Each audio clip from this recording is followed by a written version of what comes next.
thumbs up for good, a thumbs down for not so great. Awesome.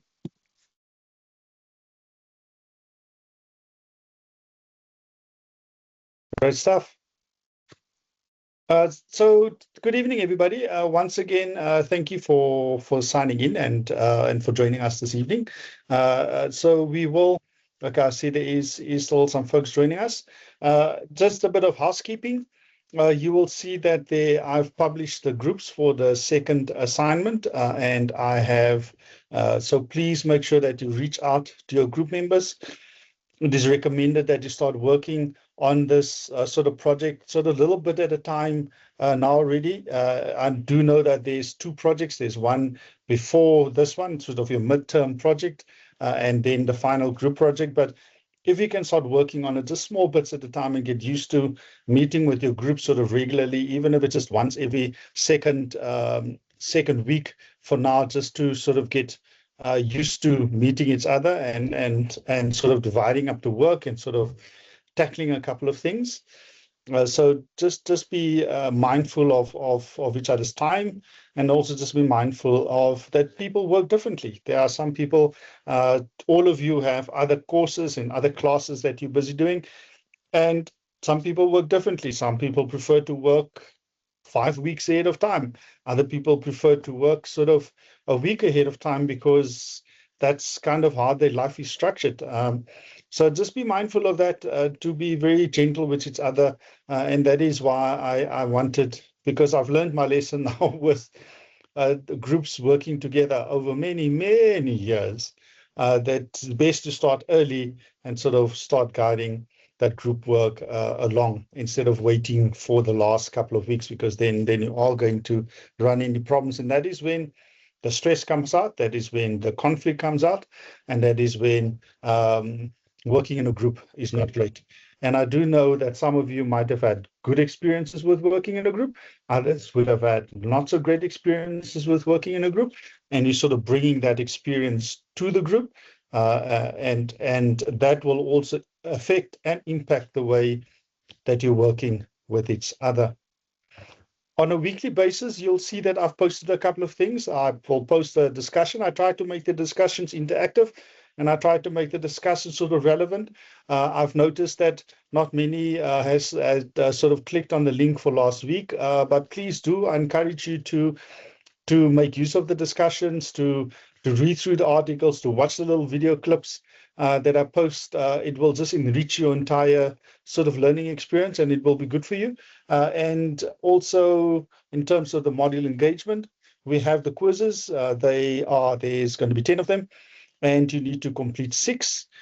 Please don't leave them for the last moment. Complete as many as you can between now and the end of the term, so that you know that you're in the clear. And that is really, on my side, it.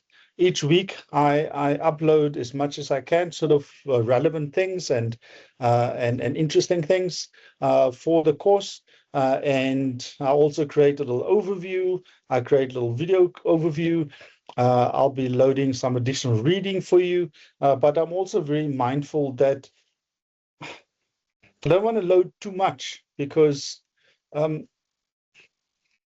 would love you to take this course and take hold of it and go, oh, this is so interesting. And now you're just ravenous, and you like take everything about the course, and you're like just reading up everything. But I'm also realistic and do understand that you have other things that you're doing. You've life things. You also have other modules that you're completing. And some of you might be approaching it, and I'm absolutely fine with that. I mean, as a student, it's about picking your interest. And if you're looking at this course and going, oh, my word, this thing is as boring as hell, I just want to get through it. And then you do the minimum and you get through it, you know. I didn't blame you. That's absolutely fine. But I do want to caution some of you that I know, because I will be getting those emails shortly. Normally, the emails come through around about the second week.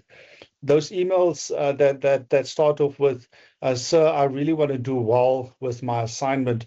Can you please give me some direction or pointers or etc.? And normally the first couple of lines start off with, so far my average has been 80% for all of my modules. And if you're starting off your sentence like that, it already sets me up as an educator, because then you're putting expectation on me. You're saying, I have been getting 80%, and if I don't get 80% for your course, then I'm not going to be very happy. So just understand that by starting a sentence like that, that is essentially what you're doing, and that is how I'm reading it. It's important that you're gentle with yourself. It's important, and I've been teaching for more than 14 years now. And please, I want you to just be gentle and gracious with yourself.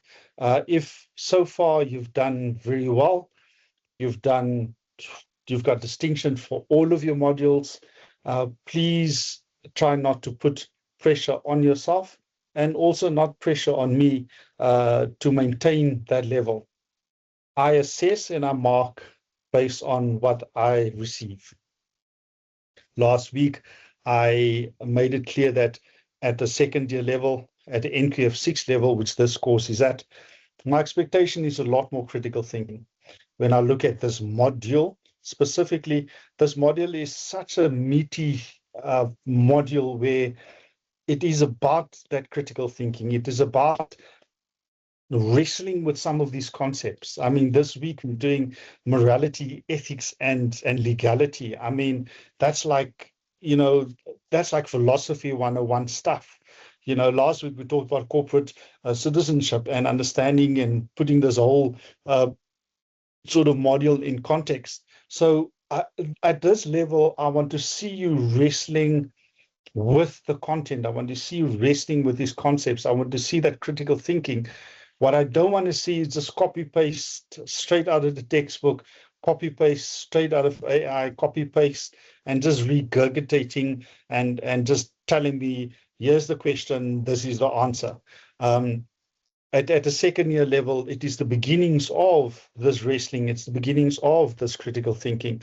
This ability to both question the content, but also question the way you're interpreting it, and then also questioning the context.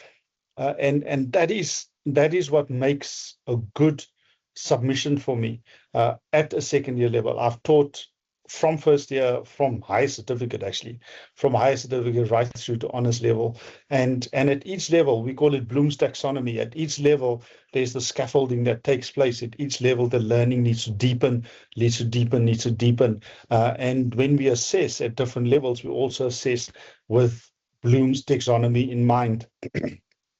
So please, if you want to do well for the course, you want to continue your good work on the course, you want to continue your good work that you've done so far in your degree, and you feel that you want to continue it, then the only thing I can suggest to you is take hold of all the content, immerse yourself in it, really go beyond what you have in front of you, do additional research, really sort of immerse yourself into the concepts and into the theories and into, this week you can go as deep as philosophy. You can start off with Plato and Aristotle and move your way through Descartes and Kant and move your way into more modern philosophers, talking about everything from, that is just ethics. We haven't even touched on morality. So it's just about immersing yourself into the content.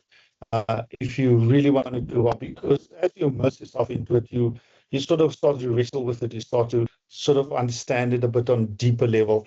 And once that happens, it will come through in your writing. It will come through the way you prompt. AI in order to get a certain answer. And it comes in a way you put everything together and start sort of taking a draft that maybe ChatGPT gives you. Take that draft, and now you can sort of look with a more critical eye what the AI is giving you, and it can start working through it and start updating the draft and start adding little bits and pieces here and there as you start grappling with it and have a more critical side of things. I hope that was useful in terms of for second week. And I just want to caution you, if you were about to send that email, to just carefully think about one, the pressure that you're putting on yourself, and also the expectation that you're putting on me as an educator. So just be mindful of that. Good. Are there any questions on the course so far? Just general housekeeping questions. Are there anything that you guys are struggling to access? Is there anything that that you're needing, that you're wanting? Please, I'll give you a couple of minutes. Please jump in on the session. Please let me know. I'm listening. Nothing from my side yet, sir, but I'm still bulking up questions. But for now, nothing on my side. Okay, great. Sophie? All is good, thank you. Okay, great. Matt, I see you logged in. Hi there, Matt. Hello, sir. Yeah, anything from your side? No, everything. Everything good? Yes, sir. Alrighty. Robin? Hi, sir. Everything is fine. No questions. Okay, awesome. Please, please make sure that just drop me email, and I'll respond to you. And yeah, just also let me know if you want more material on a weekly basis. I sort of put them together in a little sort of learning journey, if I put it that way. If I want to make use of sort of learning design language. You started with a little overview. You can read through that, and then you've got the learning outcomes. You've got a little video. I use AI to put together that video, and I listen through it. I am so impressed with Notebook LM. And if you ever want to learn something, I promise you, go onto Google. It's called Notebook LM. You upload some PDFs. You ask it to create a podcast for you. You can give it guidelines and to create a podcast. And if you are an auditory learner that sort of learns better through listening to someone, I'm telling you, those AI is getting so good. I use Notebook LM and I create that little video and I read through it. Sometimes it's a bit hit and miss. It's all about how you prompt it to make sure that it sort of prompts and it uses the learning outcomes to make that little video clip. I always try to add a bit of additional reading for the week as optional. And I try to make the discussion sort of a meaty discussion, something that's really that's really going to pique your interest and you want to discuss. And then what else? We've got an online class. We've got I normally upload it to YouTube, and then I post a link afterwards, sort of a day later, 2 days later, with some questions. I also add, what else is there? Yeah, that's about it. So there's something visual, there's something auditory, there is something to discuss, something to read, something to watch. There is the quiz to assess. So that I kind of put each week together. So if you want me to, oh yes, then I add any additional reading from the textbook if there is anything extra. So please, if you want anything more or something different, then please let me know if you may be looking into a certain subject specifically. Great. So wait, let me do this properly. I think I need to just share this in such a way that my face also appears. that is side by side. I don't know how that worked last time. This is the one in front. Just let me know how you see me. Do you see me sort of floating ahead? Okay, I'm floating ahead there in front of the screen. Okay, so that seemed to work. Let me just move a little bit to the side. Okay, and you can see my arms waving. Okay, there we go. So this evening is an interesting session. It's not too long. I want to sort of do it because I felt last week I was listening to the session again afterwards, and I felt I was rambling on a bit and I went on too far. And I want to leave a little bit more space for discussion or for you asking questions. And if there isn't questions, then that's also okay. So I don't want to make it too long because I think 60 minutes of listening to my voice in the evening is going to put you to sleep. So this evening, we're talking about sort of ethics, morality, and legality, and some of the bigger questions around why businesses are doing what they're doing. Are they doing it because they want to do it, or are they doing it because they're forced to do it? And these 2 weeks really have anchored around that one question, which is, businesses doing this because they want to, or are businesses doing because they have to? And I've spoken to you last week, and I sort of made my opinion clear that businesses are ruthless and they are driven by market forces, and they'll do whatever they need to do in order to get more sales, more market share, generate more value for shareholders, and that's the very cynical side of it, side of the approach. On the other side, if you look at businesses as more altruistic, and it consists of people that genuinely want to do good things, they'll make good products that are good for you, that won't harm you. They make products and services that are good for humanity and good for the environment. And if you believe that and you approach it from that perspective, then you believe that companies do these things because they are ultimately good and they want the best for their customers, for their clients, for the users, and for humanity and for the world as well. So those are the two, but those are the extremes. But there's many shades of gray in the middle, and this is what makes these sort of discussions and looking at this sort of so interesting. So we'll touch on things like morality, ethics, as I said, and legality. We'll look at some key ethical theories, and I don't want to delve too deep into sort of the philosophy behind them.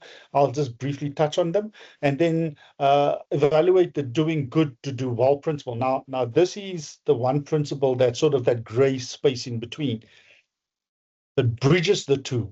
That companies do well, brands do good, because they want to do well.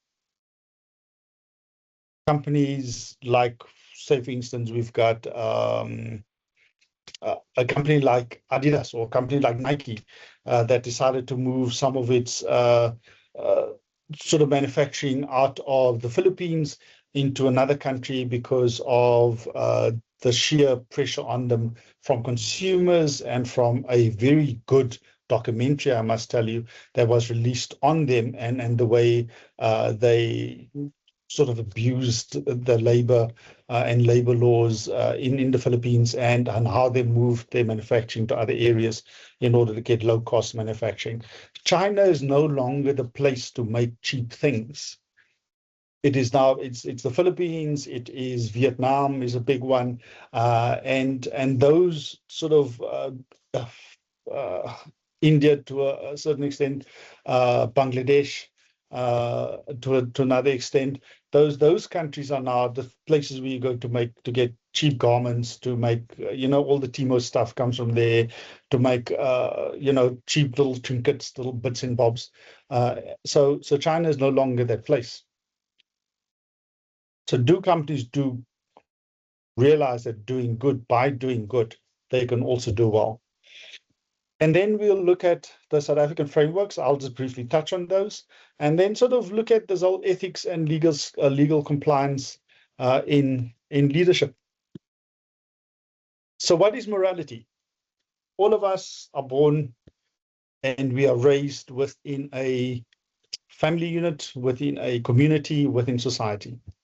And within that, there's a certain set of rules, there's a certain set of what is right and what is wrong, sort of socialized into us. There is a question, which is a deep philosophical question. Are we all born with an innate sense of what is right and what is wrong? Which means that if you do an experiment and you put a person in the middle of nowhere and they are raised by a pack of wolves, for instance, would they know the difference between right and wrong? Because we inherently, we have that sense. So that's an interesting thought experiment. And Aristotle actually, was Aristotle or was it, anyway, it was one of the early philosophers sort of did that thought experiment to understand that. But most of us are, we born in a family, we are raised within a community, we're raised in society, and within those societies, within those communities, within those family structures, whatever the family shape looks like, there is a set of rules that we socialized in, and those are our belief systems that are driven by our culture and are driven by the communities and society that we live in. It is personal, and it is social in its nature. It is how we relate to each other. It can differ from person to person and slightly, but it is often not enforced by law, but still very powerful. Now, morality is not legality, and this is important. Every society has its own set of moral rules. Certain societies believe, or certain communities believe, that certain things are absolutely okay. Others believe that it's not okay. And it's nothing to do with law. It's about this innate sense of morality, this innate sense of what is right and what is wrong. And you might move, or you might experience another society or another culture or another community, another country, and you'll see that there's certain things which they do which you might find abhorrent, which you might find immoral, and you don't agree with it because it's not aligned to your own morals, it's not aligned to your own sort of innate sense of what is right and what is wrong, the way you were brought up. So it's different for different people in different places, in different societies. And it's almost like the compass. It's the compass that determines your direction. Those set of morals that you are brought up with determines your direction. It gives you direction. It points the way. So what is ethics? Ethics is the systematic reflection on moral values applied to real-world decisions. So if morals is the compass, then ethics would be the map. So if morals give you the direction, then ethics is the map upon which you walk. It's a branch of philosophy, as I alluded to earlier. It gives a set of decision-making frameworks. It's applied in professional and corporate context. So it is within organizations. It's within sort of where we meet together. In a church, it will have a set of ethics. It really guides behavior. These are the set of rules, quote unquote, a set of right and wrong things that are acceptable and things that are not acceptable within the context of people coming together. So when we talk corporate can mean both corporately together, or it can mean corporate as an organization and professional context. It goes beyond that gut feeling. It is focused on reasoning and responsibility. So what is legality then? So think of playing a game of soccer or playing a game of rugby, and there's a set of rules. There's a set of rules that determine what is acceptable and what is not, what is legal and what is not legal. But in a set of, when you're playing a game of soccer, there's also what we call the spirit of the game. So there's certain things which we don't do, even though it's legal, we don't do it because it's not within the spirit of the game. It's not part of what the game of soccer is all about. Things like maybe falling if somebody just walks past you because you want to milk a penalty or something, or you want to milk a free kick. That's not quite in the spirit of the game. And I know I'm stretching it now, but that's really the difference between what ethics is and the difference between ethics and legality. The law sets the minimum standards of behavior. Ethics asks what is right. Legal is not moral. Say, for instance, there's the example of tax loopholes. There are so many tax loopholes that you can use to get out of paying tax. But all of us as citizens have a moral obligation to pay tax. What the government does with the money is we have a say. That's why we vote for the government. But when we pay, we've got a moral obligation to pay tax. Some might say no. If you have a certain political bent, you might say that taxation is illegal. But within our South African Constitution, we've got taxation with representation. No taxation without representation. And so, even though it's legal, is it moral? Question mark. And now I'm even going to go one step further, and this is a very, and I do apologize, but something deeper even, abortion. Is it moral? Question mark. And again, if you grew up in a certain way, it's legal in South Africa, but is it moral? If you grew up in a certain, with a certain set of morals, if you grew up with a certain set of beliefs, then, and for you, it's not moral. It is abhorrent. And if you grew up with a different set of beliefs, for you might be, there's nothing wrong with it, and that is where that whole legal versus moral argument comes in, because now it becomes a lot more real. The tax example was easy, but now when we start talking about things that are more sensitive, things that are more sort of, I don't even want to go say controversial, but things that really touch on our innate sense of what is right and wrong in terms of our own upbringing, in terms of our own belief systems. Now suddenly that moral legal question becomes a lot more sort of controversial and a lot more real. Ethical choices often go beyond compliance, and legal focus alone may miss stakeholder expectations. Now, this is the thing. If you only do the absolute minimum, you're okay. Legally speaking, you're okay. This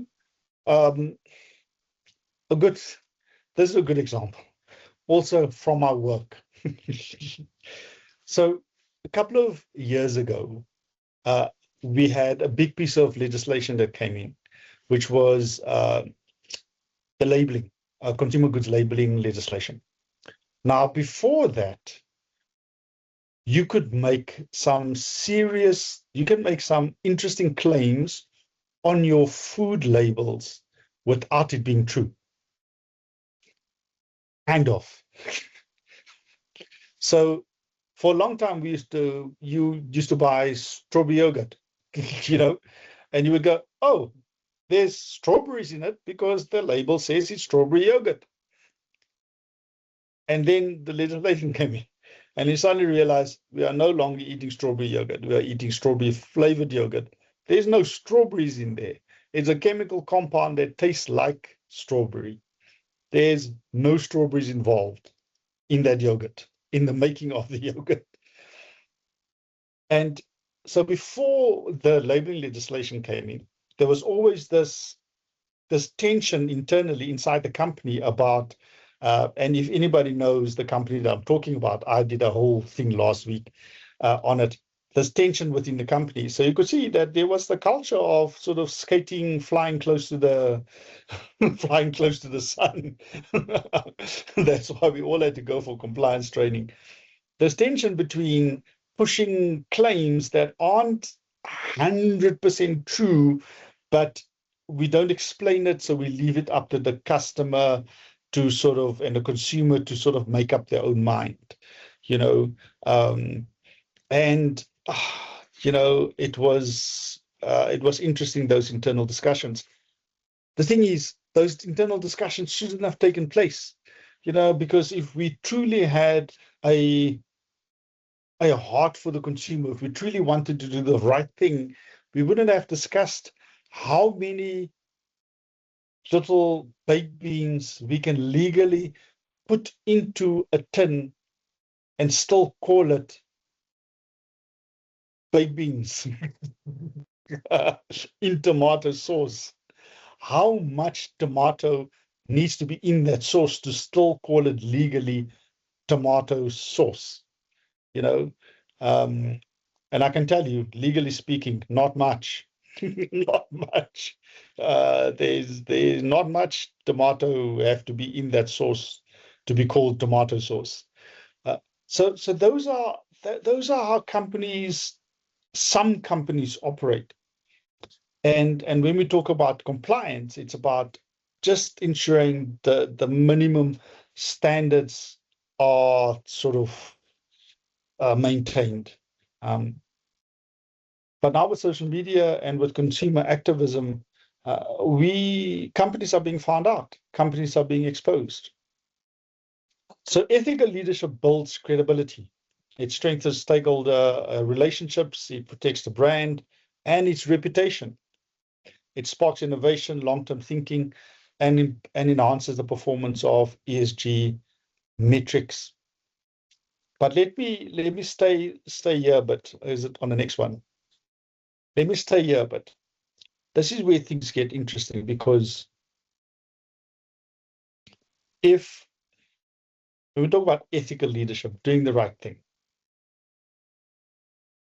should Coca-Cola, this is a question to you, should Coca-Cola continue selling Coke in countries where America is maybe interfering and you know, doesn't have a very good reputation?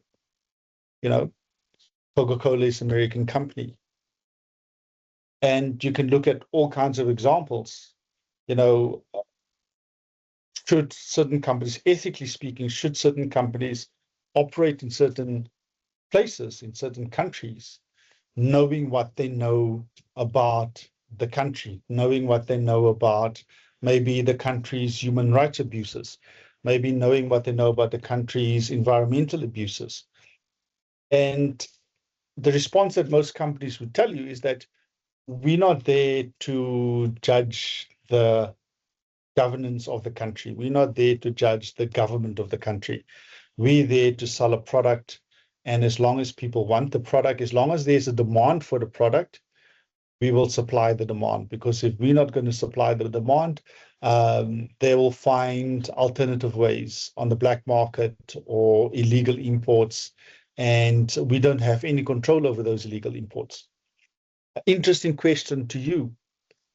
Interesting fact. Apartheid in South Africa in the early 1980s, as soon as finally a lot of the Western countries turned against the previous government and started imposing massive sanctions on it, Pepsi withdrew with all of its brands.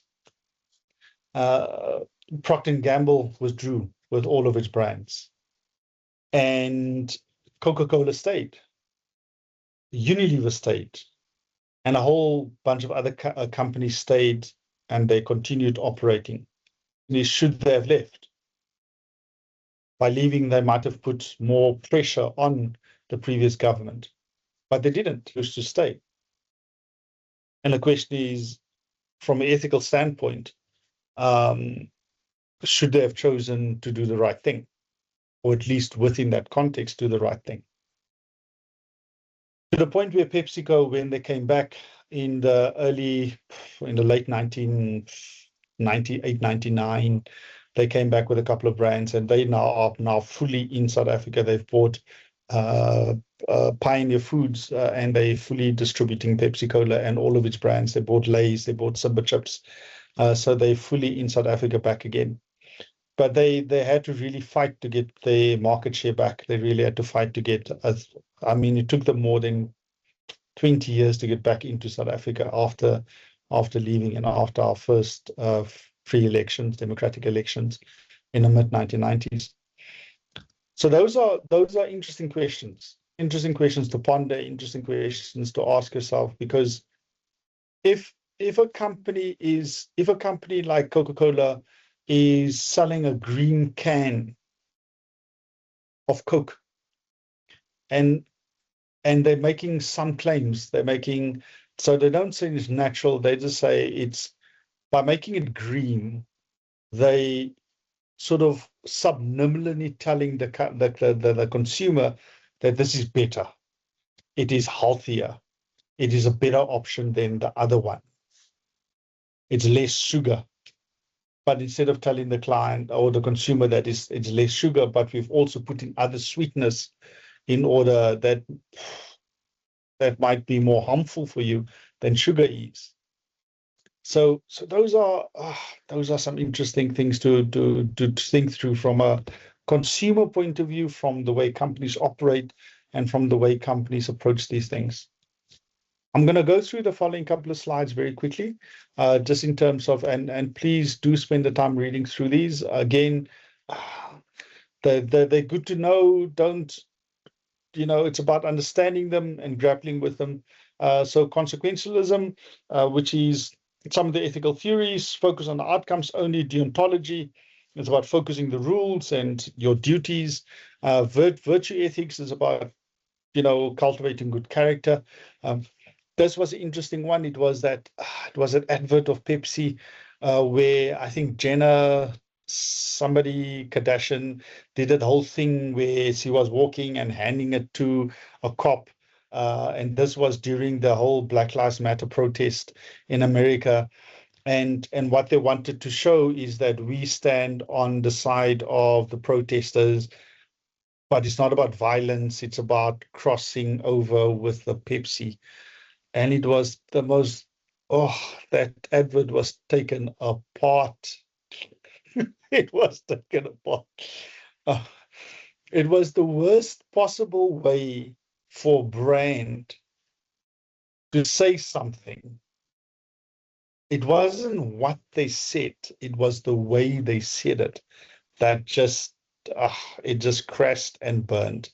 It's a fantastic little case study of virtue ethics, or at least attempting to cultivate virtue ethics. Feminist ethics emphasizes care and context understanding, the role of women, and then discourse ethics, which is about dialogue and fairness. Consequentialist theories, these are sort of, they go back to sort of philosophy like utilitarianism, which is about maximizing happiness, egoism, maximizing self-interest, and outcomes are the key concern. And there's often this cost-benefit analysis, and who decides what is the greatest good. Example, you're closing. Utilitarianism says that if you've got 5 factories, you're closing 1 factory in order to save the rest of the people their jobs. And it's about who decides. Who decides whether closing that 1 factory is better for the others. Sophie? I'm not too sure if this is related exactly, and I hope I make sense.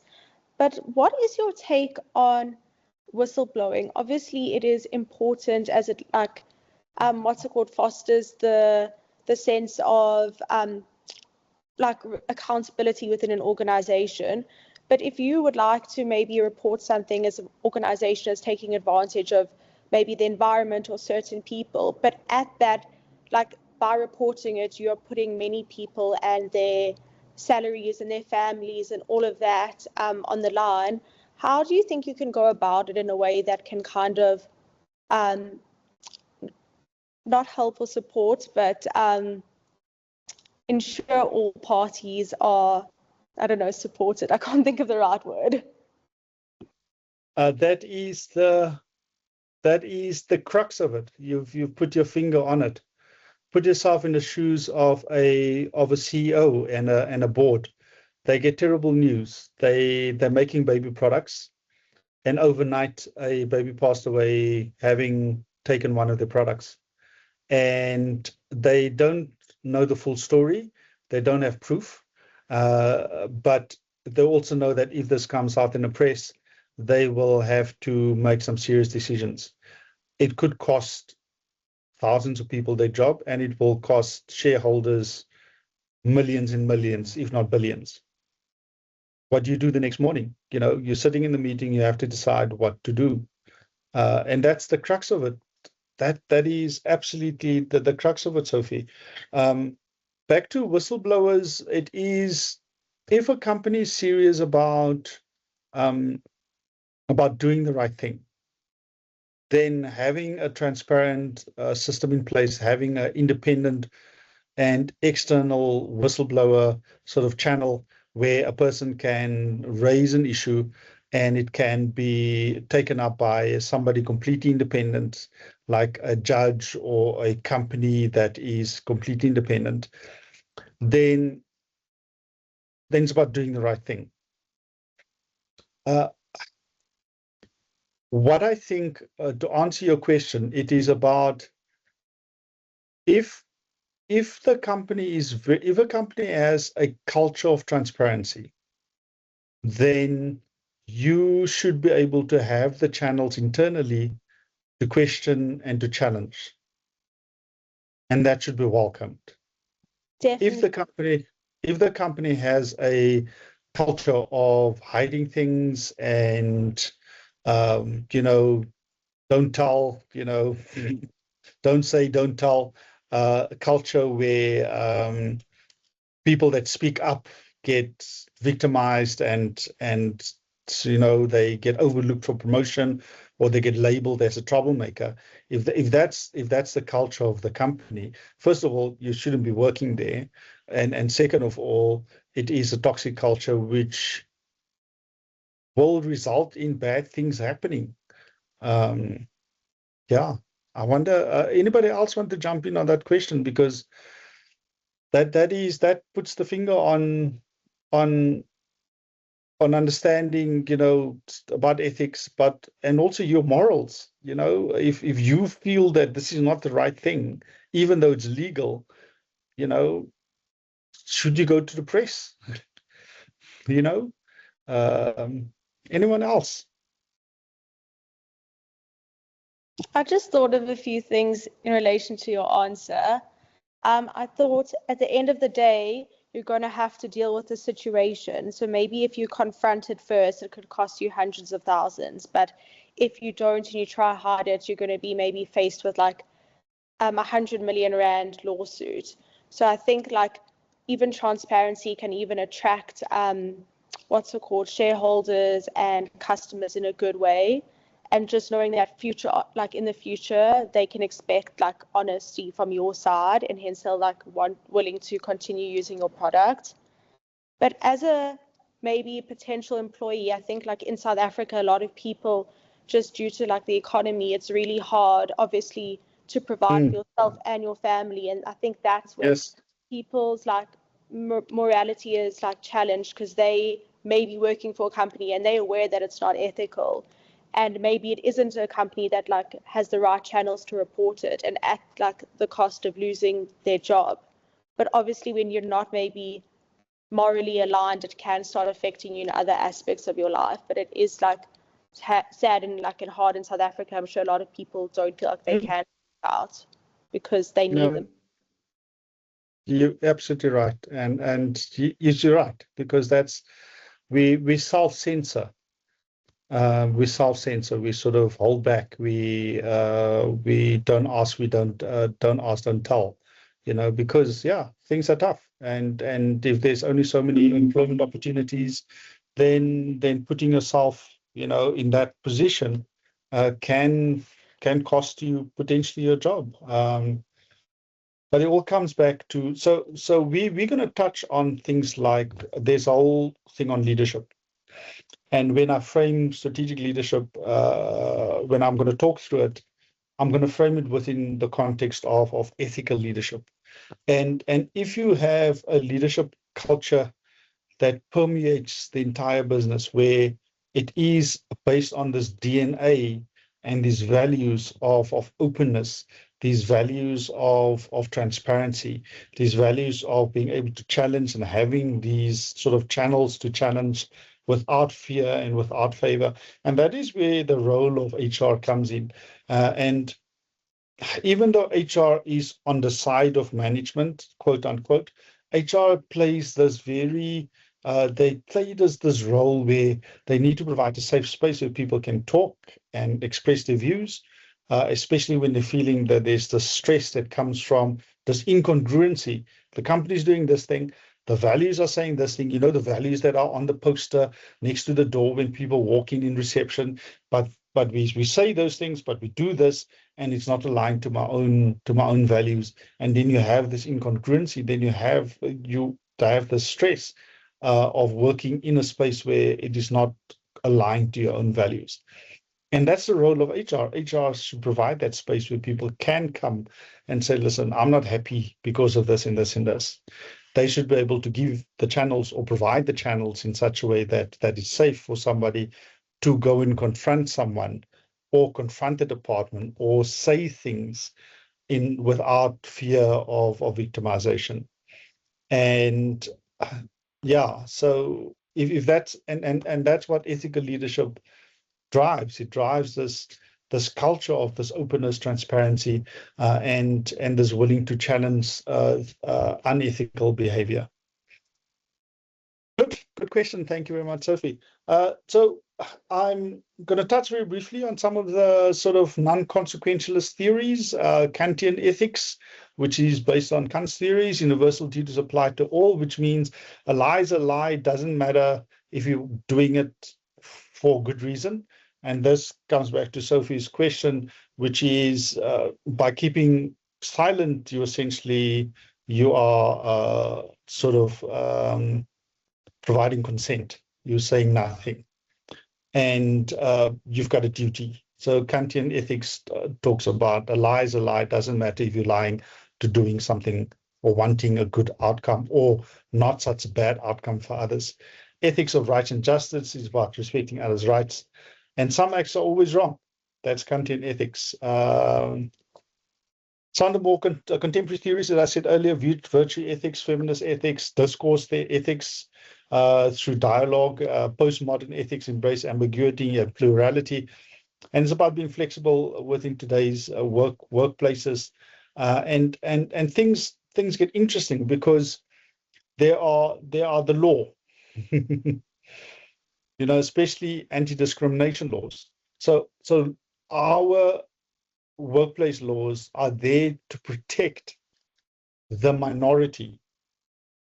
It's not about the majority. It's about protecting the rights of the minority. And your beliefs, your morality might be very different. And our legal frameworks that we have is there to protect the rights of those. And this is where things get very sort of very fraught, very interesting, very gray, but the law is the law. Doing good to do well. Ethics and profits are not, it's not, I must do a good thing and therefore I won't make money. You can do good and make money.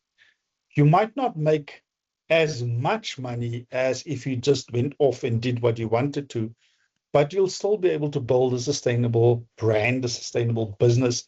You'll still be able to unlock shareholder value over time sustainably and deliver long-term success. But it might not be, to the extent that, and that's the trade-off.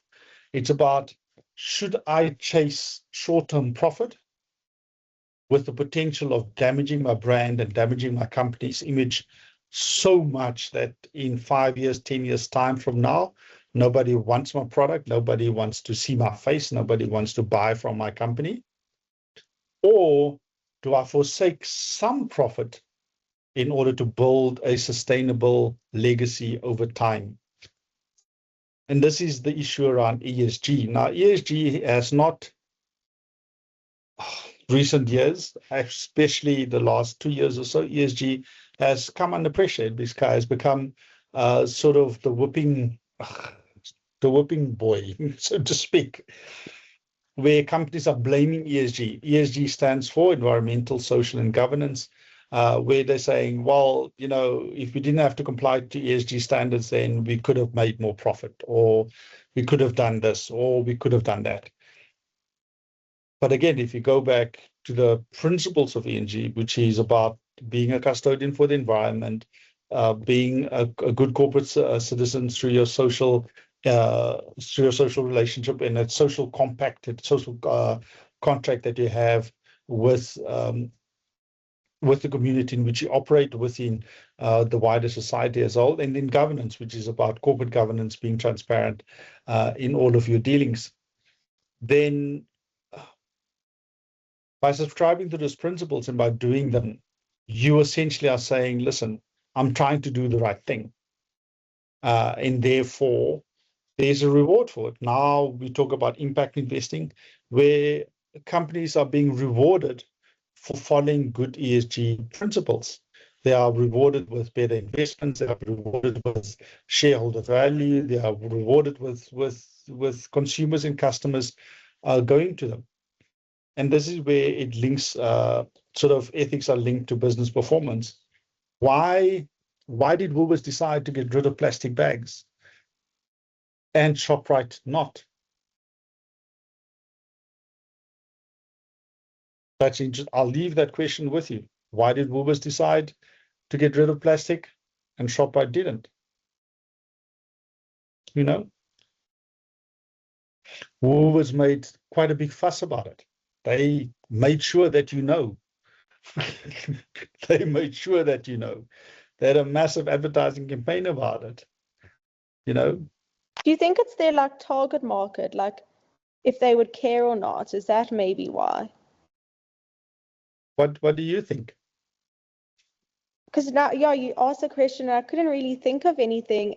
Maybe also the size of the company and its financial abilities, that maybe it wasn't a priority necessarily for ShopRite, but ShopRite's still part of Checkers, which is quite a huge group. Yeah, and Checkers bags, plastic bags, yeah. But maybe I think maybe they didn't prioritize, they didn't think it was a priority, or they didn't think that their consumers thought of it as a priority, hence they didn't feel the need to. Interesting point. Anyone else? Because Woolworths made sure to tell you, they made sure to tell you that we no longer have plastic bags. And then you have to spend, what's it, 5 rand or one of those bags, or is it 15 rand or something? I don't know. 7 rand. 7 rand. So expensive. 8 rand. Oh my word. So why do you think Siama, why do you think they made that decision? So I'm trying to burst my brain. I really do not know, because both of them have dedicated. They have their own target market, which is they are dedicated to the stores. And you see, even with Woolies, they implemented this thing, but people are still going. So I don't know. Absolutely. Yeah. Rafia? Yeah, I think Woolies has this very strong commitment to the environment. If you ever buy Woolies milk or their yogurt and you read their packaging, like the milk boxes, it will tell you that even the cap is biodegradable. It's been made from sugarcane plants. I think Spar has the same. I think ShopRite or Checkers ethos is more, they're the cheapest. So in terms of groceries, Checkers is known to be the cheapest. I think that's their commitment to the community. It's about cheaper prices. Woolies listen, whether we sell you a chicken that went to private school, but that chicken is a free-range chicken. So Yeah. they committed to healthier living. I think Mhm. their target market is that kind of how would I say it? So the type of citizen. So even if you notice the suburbs in which Woolies have their stores, you'll also notice the type of income that those suburbs have. That is why they're in that suburb. Yeah, That's my absolutely. take on it. No, absolutely. Yes, you're absolutely right. But all of you are right. It's one is it's the customer that they have. It's a type of customer that cares for the environment and they're vocal about it. You know, that's type of customer that takes to the store their recycled bags, and they will they're very much aware. They're very socially aware. They're very especially environmentally aware, and that is often that tension. You are so militantly environmentally aware that you will take action, but when it comes to social issues, you'll stick your head in the sand. And that's an interesting tension. Um, Woolworths very much, I mean, even if you look at the annual report, it's green. It's full of plants, as a background and everything. It's that they're full on environmental. They are full on. It's about what's good for the environment. It's about good, and you pay for it. Trust me, you pay for that. It's not that they don't lose money because of that cap that's made out of sugar plum something. That you pay for it. Trust me. But they'll make sure to tell you, and yet we're still willing to pay for it. We pay for it because that's what we do. If you're a Woolworths customer, it is, I'm buying it because I know that Woolworths treats their farmers well. They provide the best produce. They have local suppliers. It's always fresh. It is recycled, free range, organic, certified, and I can believe it. And it is true. And that is my relationship with the brand. Yes, Sophie? Based on what you've said, can you please help me out? What is the term for someone who maybe has like the financial freedom to purchase products from a place that they, what's it called, like ethically stand with? Because some people don't have that, like financial freedom. What's the word called for that again? I think it's like we use it in business or economics. You most probably did it in business. It is where you have additional money. It is like disposable income. Oh, yeah, that's okay. Yeah, thank you. Yeah, we have the additional money to make those choices. Yeah, and this is where things get truly sort of. This is the tension, and when I say tension, it's you can do well. You can do these things for people that have the disposable income to pay for it. Why don't you take less profit and do it for people that are poor? Because if you truly about the environment, if you truly about providing the best products, if you truly about providing the freshest ingredients, you'll take less money as a profit and make it available for people that don't have the disposable income. I'm beginning to understand that tension.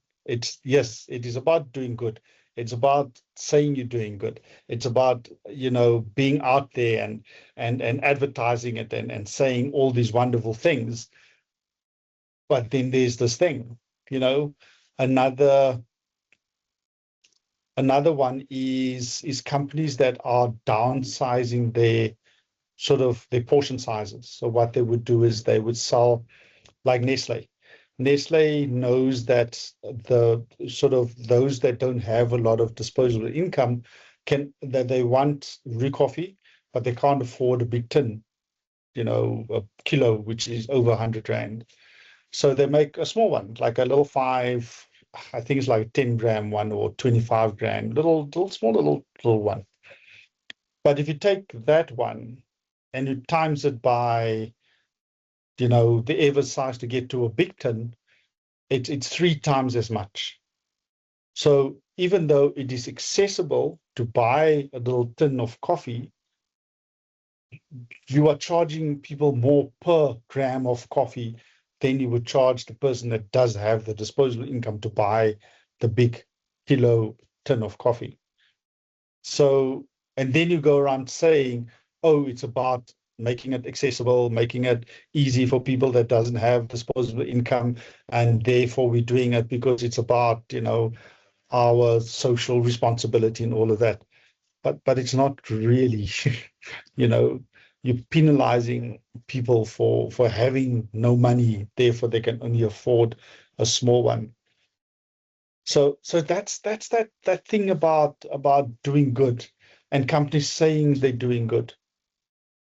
It's almost like you want to get to a place where it's like, if a company don't say anything, they just do good. They don't tell us about it. Will that be good enough? Will we migrate, suddenly buy from a certain retailer, or will we suddenly buy a certain brand just because we know it is good to the environment, it is socially responsible, it is transparent in its governance, and it does all of these things, So, interesting. The case study for this week, please do yourself a favor. Go and watch. It's a little 20-minute video clip. The full video is on YouTube, by the way. You can search for it. It is called The Smartest People in the Room. It's about Enron. It happened a couple of years ago in America. It was the biggest fraud in corporate history around the world. And that company went from billions to zero in like 18 or 19 days or something like that. It literally went from there to here, very much like our Steinhoff went from year to year in like literally 5 or 6 days, and wiped out billions and billions of investors' investments. Do yourself a favor, go and read about it, but just the sheer, if you watch it, you can't possibly believe that this is allowed. And all of it was legal. All of it was legal. Yes, Rafia, you had your hand up, and then Sophie as well. Yeah. I think Sophie was first. Hi there, Sophie. Yeah, go for it. It's just up from last time, no stress. Okay, I just wanted to check with you. Are we expected to have a discussion on the Enron case? Because I did look at the video, but I don't see a button to post thoughts or anything Okay. on that. Let me go on and just make sure that it's sort of available to start the discussion. Let me just double check. I'll check that out. Thank you for letting me know, Rafia. And how did you find the video? It's a short one. That's like a shortened version of it. But how did you find the whole story? Yeah, shocking. So I work for an NGO, NPO. So, people who work for NGOs, NPOs are very special, very different because I know. as an NPO, we don't generate any income. So we are funded, and basically the work that we do is purely out of passion and dedication and commitment. And we are in partnership with the Department of Education. So you can imagine our love for the country's education. So this was shocking. Also, the company that I work for, we've got a really great work culture. So, to see top leadership working unethically, yeah, I think it even gives you as an employee. So if you had to find out that your senior managers were unethical, what would you do? Like it like would trigger that, Yeah. Yeah, I think it makes you think. I think for me, if you had to ask me my role model in business, it's Richard Branson. And when I read his book, Losing My Virginity, he even tells you the story of how he was actually caught in an unethical scandal when he had Virgin Records, and he thought it was easy, like there was actually a loophole in the system, and he got caught. And that was the first and last time he was ever unethical in business. I don't know after that, but yeah, for me, that's a role model in business. Yeah. Well, thank you for sharing that. The scary thing about Enron is that it was all legal. It was all legal. It wasn't, they didn't do anything illegal. It was all legal. That's just the frightening thing about it. Anyway, I said that I wasn't going to carry on tonight, yet here we are. Everybody, thank you very much for joining me this evening. Thank you for the discussion. Thank you for the good